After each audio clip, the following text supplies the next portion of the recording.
नमस्ते। मैं सविता अग्रवाल। आज मैं आपको बताना चाहती हूँ, देने का भाव प्रबल तो जीवन सफल। इस प्रसंग को समझाने के लिए मैं राधिका के माध्यम से आपको एक प्रसंग बताना चाहती हूँ। तो राधिका बताती है, किसमिस पर मैं अस्पताल में थी, जहाँ मैं रहना नहीं चाहती। मेरे 4 बच्चे हैं, 3 हॉस्टल में, एक मेरे साथ। इस अवसर पर मैं सबके साथ क्रिसमस सेलिब्रेट करना चाहती थी, पर डॉक्टर ने कहा कि मेरे गाल ब्लेंडर में स्टोन इतना बढ़ चुका था कि उसे अगर जल्द नहीं निकाला तो उससे पॉइजन फैलने का डर था। तो मेरे पति ने कहा, मैं घर और मेरे बच्चों को संभाल लूँगा, तुम ऑपरेशन करवा लो। मेरे और मेरे पति को के दोस्त बहुत अच्छे थे। उन्होंने बच्चों का खाना वाना और मेरे साथ हॉस्पिटल में भी बहुत हेल्प की।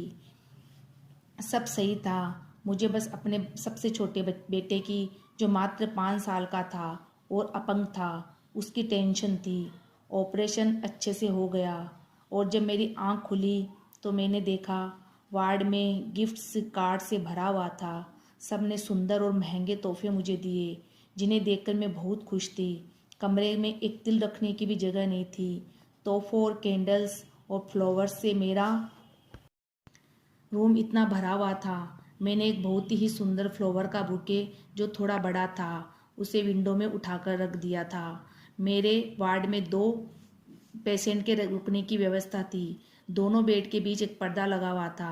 जब पर्दा हटाया गया तो उस साइड में एक लेडी थी, जो कि अनाथालय से आई थी और उसकी भी कोई ऑपरेशन होना था। वो बिल्कुल अकेली थी, उससे कोई मिलने भी नहीं आता था। जब उसकी नज़र मेरे बुके पर पड़ी तो वो बोली, ये मेरे लिए फ्लावर, ये मेरे फेवरेट फ्लावर है।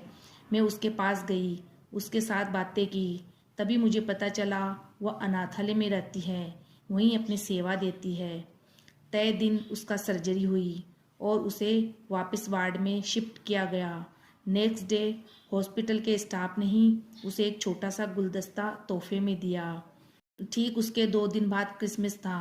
मुझे घर की बहुत याद आ रही थी और मुझसे लगातार कभी कोई मिलने आ रहा था। वो बेचारी अकेली, उससे कोई मिलने भी नहीं आ रहा था। मेरा मन हुआ कि मेरे पास तो इतने सारे तोहफे हैं, क्यों ना मैं ही उनमें से एक तोहफा उसे दे दूँ। वो बुके उठाया, सोचा इसे दे दूँ, पर लगा ये तो ड्राइंग रूम में सेंटर टेबल पर अच्छा लगेगा। ये सोचकर मैंने उसे वापस रख दिया। फिर दूसरा उठाया, फिर सोचा ये किचन में, फिर तीसरा बेडरूम में, फिर डाइनिंग रूम में, बच्चों के रूम में। ये सोच सोच कर एक भी तोहफा उसे नहीं दे पाई। फिर दोपहर में नर्स आई और बोली, आज आपकी छुट्टी है। और अनाथालय से एक गाड़ी आई और एक कर्मचारी आया उसे लेने को।